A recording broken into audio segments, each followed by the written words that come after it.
Apesar das evidências esmagadoras que se opõem à nossa narrativa atual da história, as autoridades mantêm sua posição.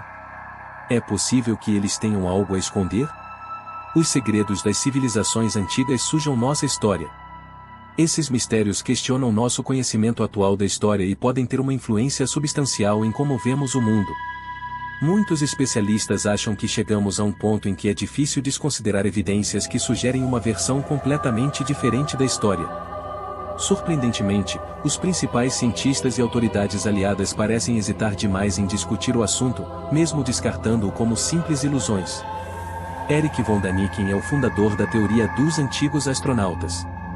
Em seu livro best-seller Carruagens dos Deuses, publicado em 1968, Erich von Däniken popularizou o conceito de astronauta antigo. Von Däniken era um cristão devoto que ponderava se as criaturas celestiais retratadas em textos religiosos antigos, como a Bíblia, eram alienígenas totalmente desenvolvidos que afirmavam ser deuses para nossos antepassados.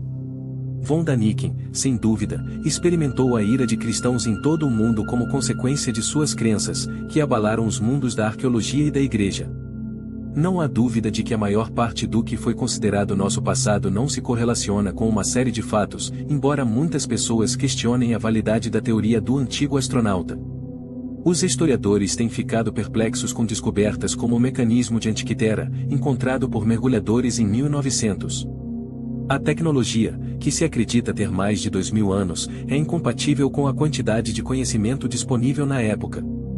Especialistas compararam a complexidade do dispositivo com a de um relógio suíço moderno. Eles descobriram que o aparelho de Antiquitera, que foi supostamente desenvolvido pelos antigos gregos, pode ser utilizado para fins astrológicos e astronômicos. Outras descobertas que contradizem nossa linha do tempo histórica incluem mapas como o mapa de Mercator e o mapa de Piri-Reis. O mapa preciso de Piri-Reis da Antártida foi descoberto 100 anos antes do continente ser descoberto. Dado que a Antártida está enterrada sob uma milha de gelo, os especialistas acreditam que o mapa foi feito de um ponto de vista aéreo antes da última era glacial, que aconteceu milhões de anos atrás, quando o continente estava livre de gelo. O mapa também mostra rios e montanhas que ainda não haviam sido descobertos. O mecanismo e os mapas de Antiquitera nos fornecem uma visão do passado, mas os restos de locais antigos nos mostram o nível de inventividade de nossos antepassados. Pumapunku, marca boliviana. Pumapunku é notável não só pelo tamanho das pedras megalíticas de ligação, que pesam entre 40 e 50 toneladas cada, mas também pelos desenhos dos blocos, que parecem ter sido produzidos com modernas técnicas. Especialistas em corte e construção de pedra dizem que seria impossível replicar os padrões usando os processos de corte de pedra existentes. Mistérios das pedras de Karnak. Perto da cidade francesa de Karnak, podem ser descobertas milhares de pedras de granito megalítico conhecidas como as pedras de Karnak. As pedras são todas na vertical e pesam entre 50 e 350 toneladas. Ninguém sabe quem ou por que essas pedras foram colocadas. Eles foram supostamente construídos entre 4500 e 2500 AC, durante o final da Idade da Pedra. O interessante era que, vistas de cima, as pedras pareciam dispostas em desenhos geométricos. Cada linha está a precisamente 2.860 metros de distância das demais. A localização das pedras de Karnak desafia as narrativas históricas, pois traz evidências de uma civilização urbana que viveu há 10.000 anos. O casamento de deuses e humanos femininos em escritos antigos, mesmo enquanto as estruturas megalíticas e a antiguidade demonstram que a humanidade pode ter tido visitas alienígenas no passado, livros antigos como o sânscrito hindu afirmam que a raça humana pode ter descendido de extraterrestres que governaram no passado distante. O Mahabharata, um antigo épico hindu em que a rainha Kinti se casou com o deus Sol e deu à luz um filho chamado Karna, é um exemplo de literatura antiga de todo o mundo que descreve o casamento de divindades e fêmeas humanas. Hércules e vários outros heróis da mitologia grega são descendentes de divindades e mulheres humanas. Há também histórias de nascimentos virgens na literatura antiga, como a Bíblia, que supostamente refletem abdução alienígena e operações de inseminação humana. Deve-se notar que humanos e macacos não possuem características biológicas. Embora existam inúmeras semelhanças genéticas entre humanos e macacos, a teoria de que o homem evoluiu dos macacos permanece especulativa neste momento. De acordo com textos antigos, os deuses concederam conhecimento aos humanos ao longo da Era Megalítica, que começou por volta de 3000 AC. Este é outro fato histórico com o qual todos os historiadores concordam. As consequências de longo alcance da teoria dos antigos astronautas. Se o conceito central da noção dos antigos astronautas se mostrar correto, tudo na civilização moderna tem o potencial de ser alterado. A influência mais significativa certamente será psicológica, já que a perspectiva de vida de uma pessoa controla tudo e, à medida que aprendemos mais sobre suas habilidades técnicas, também aprendemos mais sobre sua atitude em relação à vida. Existem várias alusões na literatura antiga a batalhas aéreas, que foram interpretadas como extraterrestres engajados na luta. Talvez o surgimento de inimigos comuns, reais ou imaginários, finalmente unisse o mundo e acabasse com o controle e a manipulação daqueles em posições de poder, pois há muito nos consideramos distintos e diferentes. O argumento contra a teoria do antigo astronauta é inconsistente. É ridículo que as autoridades hesitem em investigar mais material que claramente contradiz nossa visão da história e tem implicações de longo alcance para quase todas as facetas da sociedade. Se a narrativa histórica mudasse, os grupos religiosos em todo o mundo provavelmente sofreriam a maior alteração, afetando milhões, se não bilhões, de pessoas.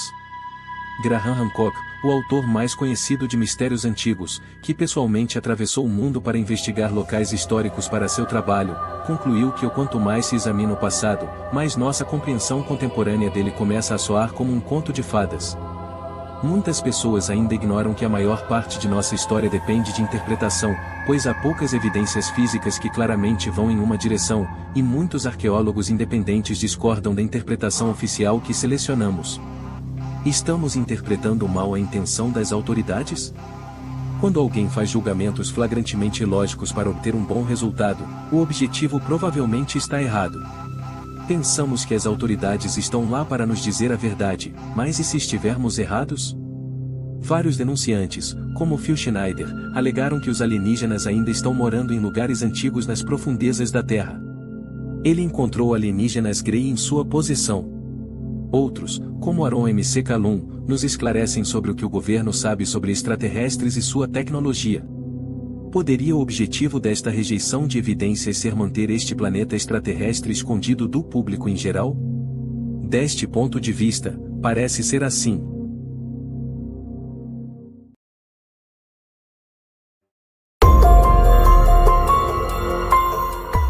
Você já se perguntou por que as escolas ensinam tão pouco, se é que ensinam alguma coisa, sobre a primeira civilização sofisticada do mundo? Especialmente porque foi pioneira em tantas inovações que ainda usamos hoje. Por que o mistério em torno da Suméria, que existia na Mesopotâmia, atual Iraque? Afinal, aqui está uma amostra do que eles forneceram no calendário contemporâneo baseado no ciclo lunar, o método de contagem geométrica do tempo, a roda, o arado, diques e canais são exemplos de sistemas de irrigação. Veleiros. Eles até falavam a língua mais antiga já descoberta. Mais significativo, eles deixaram prova do registro escrito mais antigo. Isso é um monte de contribuições pensativas para a humanidade. Então, por que não estamos discutindo mais essa civilização obviamente sofisticada e importante? Bem, ligue os pontos e você verá por que a omissão pode ser intencional. Os sumérios criaram inúmeros sistemas inovadores com grande precisão. Por que consideramos sua história do homem como mera mitologia? Se dermos à sua história escrita o mesmo peso que damos às suas inovações, estaríamos ensinando uma versão totalmente nova de nossa história. E estaríamos pensando muito mais sobre o que o futuro nos reserva. Que os arqueólogos continuem a discutir a história e o desenvolvimento do homem. Aqui está o que a civilização mais antiga a preservar a história revelou sobre nosso passado se você for à fonte. Na Suméria, 14 tábuas foram encontradas por arqueólogos britânicos em 1849. Estes são os primeiros textos conhecidos, datando do século 24 AC. Embora os contos que eles contam sejam semelhantes ao que outros textos antigos indicam, eles dão aos outros antigos escritos religiosos uma reviravolta totalmente nova. Enquanto eles mencionam o pai de todos os começos, ou algum tipo de ser supremo, de acordo com as tábuas, os criadores em Gênesis, o jardim do Éden, Adão e Eva, eles eram nossos deuses politeístas, eles eram entidades extraterrestres, ou simplesmente alienígenas. As duas primeiras tabuletas descrevem quem eles eram e de onde vieram em detalhes. A tabuleta 3 descreve os 6 dias da gênese da Terra, ou colonização. Mais tarde, eles descrevem como essas entidades controlavam geneticamente a raça humana. Isso não ocorreu na Aleatórios. Essas entidades também foram responsáveis pela tecnologia suméria que temos hoje. Quer saber mais sobre o que os sumérios tinham a dizer sobre nossa história? Aqui estão alguns dos contos das 14 tábuas. Assim como semelhanças com outros textos antigos, as tabuinhas sumérias afirmam que 445 milhões de anos atrás, os deuses criadores, como são conhecidos, chegaram à Terra. Os únicos ocupantes da Terra eram animais selvagens e não domesticados, bem como os primeiros predecessores humanos. Os Anunnaki eram o nome dado a essas criaturas. Aqueles que vieram do céu para a Terra, o Nibiru dos Anunnaki, um planeta circular distante, foi povoado. Que só entrou em nosso sistema solar uma vez a cada 3.600 anos. Nibiru foi caracterizado como sendo várias vezes o diâmetro da Terra. E rico em óxido de ferro, que faz com que seus rios e lagos fiquem vermelhos. Agora, uma palavra sobre Nibiru. De acordo com os tablets, a atmosfera de Nibiru começou a se degradar, tornando-se um ambiente terrível para a vida. E os Anunnaki precisam de um ingrediente crucial para seu ambiente para repará-lo. O ouro. Aqui estão alguns fatos intrigantes. Há evidências de que nanopartículas de ouro podem ser utilizadas para reconstruir nossa camada de ozônio. Protege contra a radiação, razão pela qual a NASA utiliza folha de ouro em suas estações espaciais. Enquanto a NASA agora tem 8 planetas confirmados em nosso sistema solar.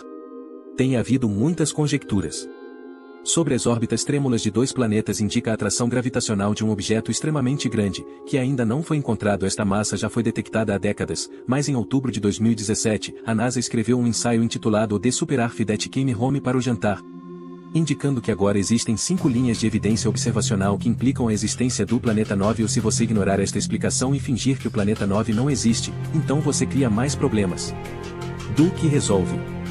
Claramente, existe a possibilidade de outro planeta em nosso sistema solar que ainda não foi identificado. Quando os Anunnaki chegaram, eles poderiam viver vidas que duraram centenas de milhares de anos. Eles estabeleceram Eridu, Estação Terrestre 1, ou como uma comunidade de mineração, em que, o líder do Golfo Pérsico, as tabuletas dizem, foi em Eridu quando o reino caiu do céu. Esses alienígenas não estavam sozinhos, eles estavam acompanhados por outra espécie extraterrestre. Eles eram conhecidos como Igigi e eram seus escravos. Os Igigi eram vistos como inferior. Eles serviam aos Anunnaki cavando ouro. À medida que as civilizações avançavam, os Igigi eram submetidos a um trabalho exaustivo. E essas lendas são compatíveis com as encontradas em tabuinhas babilônicas datadas do século XVIII. Em Turi BC, quando os deuses, como os homens, carregavam o fardo do trabalho e carregavam o peso, o fardo dos deuses era pesado, o trabalho era agonizante e a angústia era exorbitante. Os poderosos Anunnaki. Igigi foi forçado a fazer o trabalho. Os Igigi se revoltaram depois de muitos séculos. Eles estavam enganados ao assumir que poderiam derrotar seus senhores repressivos. Sua perda quase extinguiu totalmente sua raça. Os Anunnaki agora estão sem força de trabalho. De Nibiru, Anu, ordenou a seu filho, Enki, que substituísse os Igigi, criar uma nova raça escrava através da engenharia genética para. Muitos animais únicos foram produzidos. Enki finalmente cumpriu seu propósito, e o resultado, Homo erectus, uma combinação genética dos homens das cavernas da Terra, e os próprios Anunnaki. Este híbrido é conhecido como Homo sapiens. Primeiro homem como o Adamu. Adão significa o homem ou em hebraico. Os Anunnaki empregavam Homo sapiens em minas e em outros lugares da Mesopotâmia. Avod, ou adoração, é um termo semítico que significa literalmente o trabalho para. Como resultado, o homem primitivo não teve outra opção senão o adorar as suas divindades. De acordo com pictogramas e literatura, esses Anunnaki, que viveram por milênios, eram colossais em comparação com o Homo sapiens porque seu objetivo principal na vida era servir aos Anunnaki. Em troca, o Homo sapiens foi ensinado em habilidades sociais, assuntos intelectuais e tecnologia. As pílulas deixam isso bem evidente. Os humanos recém-escravizados eram inférteis. No entanto, quando a necessidade de mão de obra se expandiu, eles foram reprojetados para replicar. Isso acabou levando à superpopulação. Como resultado, muitas pessoas foram expulsas da proteção de suas cidades, dando origem ao mito do Jardim do Éden e à história da expulsão do paraíso para a procriação.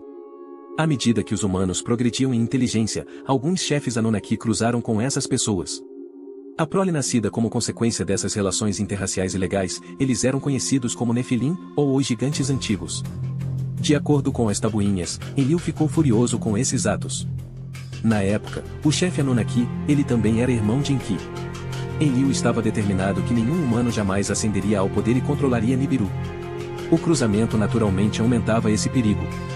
Mas ele não tinha controle sobre isso. Ao longo dos milênios que se seguiram, o número de humanos cresceu. Apenas para ser abordado por uma estratégia de controle populacional concebida pela natureza, um de seus ciclos de 3.600 anos, o Sol e a Terra foram afetados pela órbita de Nibiru. No Kobrin, Nibiru também é conhecido como o Destruidor. É um antigo evangelho descoberto na Escócia e apagado do texto bíblico, semelhante aos manuscritos do Mar Morto. Diz: os homens esqueceram os dias do Destruidor. Somente os conhecedores entendem para onde foi e quando retornará. A cor do Destruidor. Vibrante, agressivo e em constante mudança, tinha um aspecto instável e um corpo de fogo. Apesar do fato de que Nibiru frequentemente passa sem causar danos, as tábuas retratam uma catástrofe horrível que aconteceu quando Nibiru se aproximou da Terra. De acordo com o relatório, manchas pretas surgiram inicialmente na superfície do Sol.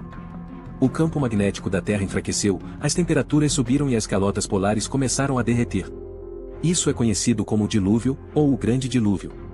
Ele também diz que a Terra estava tremendo e gemendo como se estivesse em angústia por dias antes do dia do dilúvio.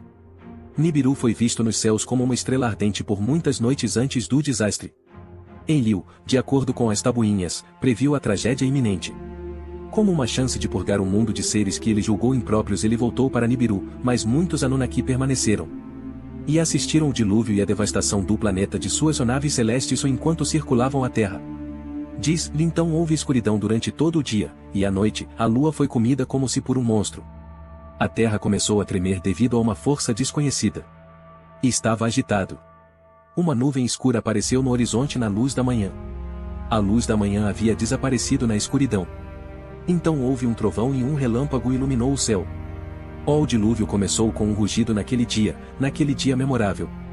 Enormes mantos de gelo colidiram e deslizaram para o oceano no Polo Sul naquele momento. Isso teria causado tsunamis até as minas de ouro no sudeste da África. A maré se moveu para o norte até atingir e afogar o Éden. Uma das colônias Anunnaki originais na Terra, atualmente situada em algum lugar ao redor do Golfo Pérsico em que sentiu pena de suas criaturas, viu a devastação. Disse aos seus escolhidos que construíssem barcos entre essas poucas pessoas. Ziusudra, também conhecido como Noé, e sua família. Uma grande tempestade com fortes chuvas começou. O maremoto continuou a lavar a terra por 7 dias antes de parar. No entanto, as fortes chuvas persistiram por mais 40 dias e noites. Quase todas as culturas em nosso globo têm um registro do dilúvio. Amostras de gelo da Groenlândia e da Antártida demonstram que durante a última era glacial, o nível da água era 425 pés mais baixo do que é agora. Mais crucialmente, há evidências substanciais do rápido aumento do nível do mar. Após o dilúvio, a construção de um novo espaçoporto começou. A literatura conta como os Anunnaki construíram suas estruturas com base na localização das estrelas.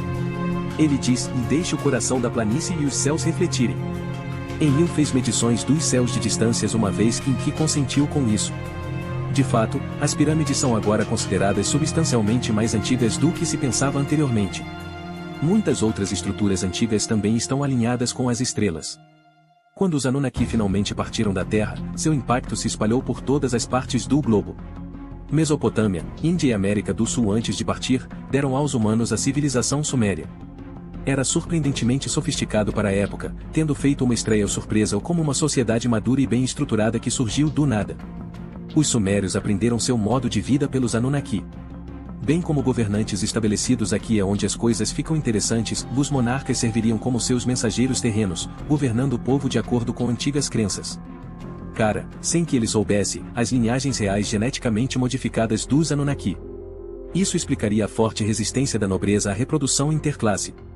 Alguns acreditam que os Anunnakis controlaram fraudulentamente a Terra pela criação seletiva da realeza. Por milênios e milênios.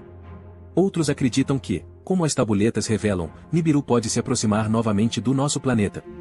Os Anunnaki então retornarão para recuperar o controle das pessoas escravas que eles criaram. Isso explicaria o mistério em torno da história escrita suméria. De qualquer forma, um novo ciclo começa em 3.600 anos. Então, agora que você aprendeu o que os antigos tinham a dizer sobre nosso início, talvez você queira tomar uma decisão? Em dezembro de 1945, nos arredores de Nag Hammadi, 2 homens extraíram fertilizantes no sopé do penhasco de Jabal al-Tarif, no Egito. Eles desenterraram um frasco que mudaria para sempre o curso da história. Eles estavam primeiro com medo de abrir este recipiente por medo de que ele continha um djinn. Eles descobriram de 12 a 13 códices, ou volumes de papiro encadernados em couro, quando finalmente o abriram. Os textos antigos, que datam do século IV d.C., retratam a origem do cosmos de uma maneira bem diferente. Uma conspiração mundial oculta com origens na história humana. E se o mundo em que vivemos atualmente for apenas uma imitação distorcida e sinistra da realidade? E se o Deus das religiões abraâmicas não for real? Essa é a parte insana. A biblioteca de Nag Hammadi desenterrou uma quantidade impressionante de informações sobre os gnósticos, uma misteriosa confederação de seitas. Os gnósticos viam o mundo em que vivemos, o domínio do tempo, da carne e da matéria, como imperfeito e um dos muitos mundos ou universos. O demiurgo é um criador que governa um cosmos fictício. Segundo os gnósticos, a maior parte dos cristãos reconhecia este demiurgo como o Deus Supremo. De acordo com a escola setiana de gnosticismo, esse monstro demoníaco criou a planície física para prender as almas. Em essência, os gnósticos viam o Deus adorado por outras seitas cristãs como um adversário. Outras seitas gnósticas sustentavam que o demiurgo não era uma divindade hostil, mas trabalhava em colaboração com o Deus Supremo para trazer a salvação espiritual. Embora esse pensamento possa parecer ridículo agora, era o ponto focal de uma guerra pela sobrevivência do cristianismo na época. Os cristãos ortodoxos rejeitaram as ideias gnósticas e outras seitas cristãs primitivas como heresia. Apesar de ter sido abandonado, esse sistema teológico teve um efeito considerável nos ensinos cristãos modernos. Muitas escolas cristãs viam o gnosticismo como outra heresia com suas raízes nos ensinamentos reais e originais de Deus. Os gnósticos, por outro lado, acreditam que uma enorme conspiração está em andamento. O cristianismo ortodoxo não quer que você reconheça que ainda existe um encobrimento maciço acontecendo em escala cósmica. Nas últimas décadas, houve uma mudança significativa na percepção do público em geral sobre os seres extraterrestres, dos insultados homenzinhos verdes ou do início dos anos 1950 para os conhecidos os cinzas ou nos anos 70. Essa mudança ocorreu ao longo das últimas décadas. A atenção do público foi recentemente atraída para um novo tipo de monstro extraterrestre que é conhecido como reptilianos. Essas criaturas também são conhecidas como reptoides, sauroides e uma variedade de outros nomes. Por exemplo, os Vedas contêm descrições de criaturas relacionadas aos Nagan que possuem características semelhantes às dos répteis. Os Nagas são uma raça de entidades vivas que possuem características dos céus e dos répteis em igual medida. Existências derivadas da serpente. Eles são conhecidos como Nagas em uma variedade de culturas diferentes. A palavra o serpente é de onde o termo Onagan originalmente veio, e sânscrito é de onde recebemos nossa palavra. O dicionário Williamson Monier Sanskrit English fornece as seguintes definições adicionais: em qualquer árvore ou planta, no Mahabharata, uma montanha, no Atharva Veda, o número 7, porque existem 7 grandes montanhas, e o Sol. Existe uma conexão entre ele e o espírito do dragão e o espírito da serpente, que são duas divindades importantes na mitologia da Índia Oriental. É comparável aos deuses serpentes que são conhecidos como Nats no país da Birmânia. Este termo pode se referir a adeptos ou iniciados na tradição esotérica, dependendo do contexto. Em muitas culturas diferentes, particularmente as da Índia, Egito, e mesmo nas Américas Central e do Sul, o Nagan é uma representação de uma pessoa sábia e instruída. A aura ou auréola de 7 serpentes que é retratada nas fotos do erudito budista indiano Nagarjuna, por exemplo, dá a impressão de que ele atingiu um nível muito adva, nível cedido de iniciação. Isso ocorre porque 7 é o número que representa a conclusão. Você pode encontrar o simbolismo das 7 serpentes, que são tipicamente representadas como cobras-rei, em aventais maçônicos, bem como em algumas das estruturas no Camboja, Angkor e nas ruínas budistas do Ceilão. No Camboja, as 7 serpentes estão localizadas em algumas das estruturas. Brilhantes construtores de templos Khmer que eram considerados semideuses foram responsáveis pela construção de Angkor Wat. O caminho que leva ao templo é guardado por Nagas, cada um com 7 cabeças. Mesmo no México, a palavra Onagan é frequentemente anglicizada para Onagal, que é pronunciada da mesma maneira. O Nagan, que se assemelha a um dragão e é referido como o filho do céu ou na China, é uma criatura mítica. O imperador e esta organização têm uma relação muito próxima. Por outro lado, no Egito, esse mesmo grupo é chamado de o rei iniciado. Quando os chineses chegaram pela primeira vez à Terra, disse que o fizeram falando Nagan-Krita, a língua dos semideuses serpentes. Embora não existam serpentes reais no Tibete, os habitantes locais ainda as chamam pelo nome Olu, que é uma representação simbólica de uma serpente, Nagan. Lutrub é como o nome Nagarjuna é pronunciado quando traduzido para o tibetano. Por causa de sua reputação de preservar rios, nascentes e poços, os Nagas são reverenciados como espíritos da natureza e ou protetores ou das vias navegáveis da Índia, incluindo rios, nascentes e poços. Isso ocorre porque os Nagas são conhecidos por cuidar desses recursos naturais. Por um lado, disse que trarão chuva e fertilidade, por outro lado, disse que trarão desastres como enchentes e secas. Por causa da crença generalizada de que eles possuem força e habilidades sobre-humanas, eles são frequentemente identificados erroneamente como cobras, particularmente a cobra encapuzada. Isto é especialmente verdadeiro para a cobra real. O folclore diz que essas criaturas viviam ao lado de humanos em vastos reinos subterrâneos, e suas interações com humanos foram descritas como sendo amigáveis e perigosas. Mulheres bonitas que estão associadas a cobras e conhecidas como Naginis ou Nagi. Em japonês, eles são chamados de Onagi, que se traduz literalmente como o raposa. As dinastias que governaram Funa na antiga Indochina, os Pallavas no sul da Índia e Manipur no nordeste da Índia afirmaram que descendiam de uma união humana em Nagan. A Nagan é uma criatura lendária semelhante a uma serpente na mitologia budista. No budismo, os Nagas são retratados de uma maneira um pouco distinta de como são retratados em outras religiões do mundo. Eles às vezes são chamados de divindades menores, mas na cultura tibetana são mais comumente conhecidos como guardiões da porta. Uma ilustração notável desse conceito pode ser encontrada na forma dos Budas Mon Khmer, que foram esculpidos entre os séculos IX e XIII no que hoje é a Tailândia e o Camboja.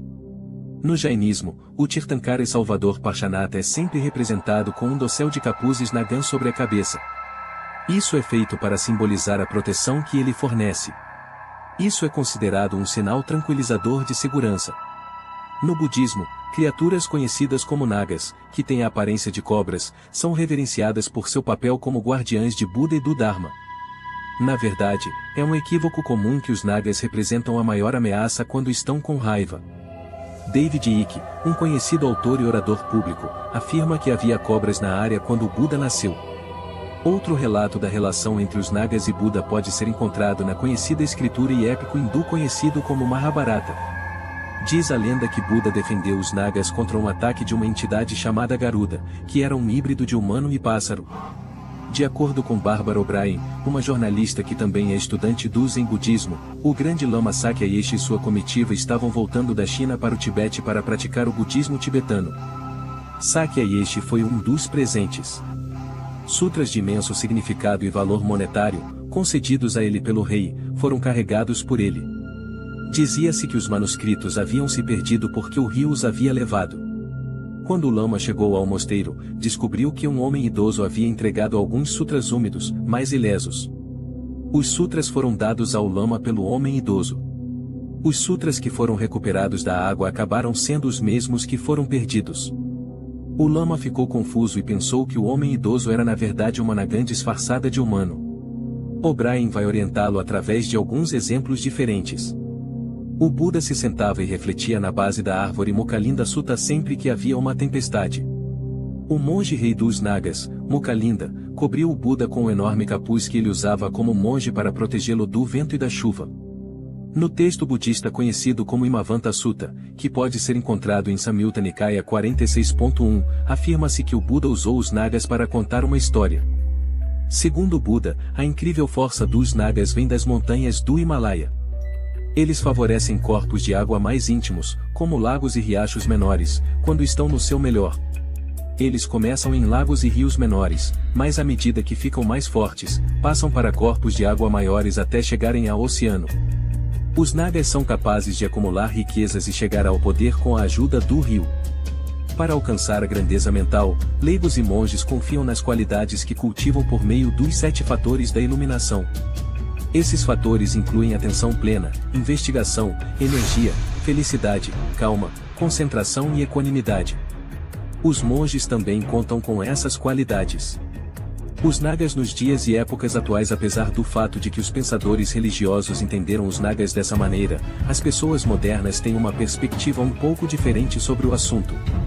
A teoria que foi popularizada por David Icke afirma que vários políticos influentes e outras pessoas influentes têm conexões de linhagem com esses seres, e eles acreditam que esses seres são verdadeiros metamorfos. A teoria sustenta que essas pessoas são consideradas verdadeiros metamorfos, apesar do fato de que a lenda retrata monstros como tendo a capacidade de adotar a forma humana. Icke afirma que a linhagem foi mantida em seu estado autêntico por um período significativo de tempo. Icke afirma que as pessoas das constelações de Draco, Sirius e Orion adoram entidades reptilianas, e que os globalistas fazem o mesmo. Ele também afirma que os globalistas adoram os mesmos monstros. Eles começaram a se reproduzir com humanos de maneiras fisicamente impossíveis, e em vez disso, envolveram a mudança do gene humano há muito tempo, quando os reptilianos ainda dominavam o mundo e eram a espécie dominante. Icke está confiante em sua crença de que os cérebros humanos contêm material genético derivado de outras espécies, especificamente répteis. Credo Mutwa, um xamã Zulu da África do Sul, afirmou durante um seminário que os Chitauri, que são seres descritos como semelhantes a répteis, teriam descido dos céus em enormes vasos que queimavam o céu. A raça humana pereceu no final como resultado direto desses chamados deuses tomando o controle da população em geral e roubando-lhe seu poder e potencial. Se formos capazes de superar nossa fobia natural da imagem reptiliana e perceber como ela foi usada como arma contra nós, finalmente chegaremos à conclusão de que, apesar do fato de parecermos muito diferentes do lado de fora, somos todos descendentes da mesma origem básica. Houve e haverá espécies de répteis na Terra enquanto o planeta for habitável.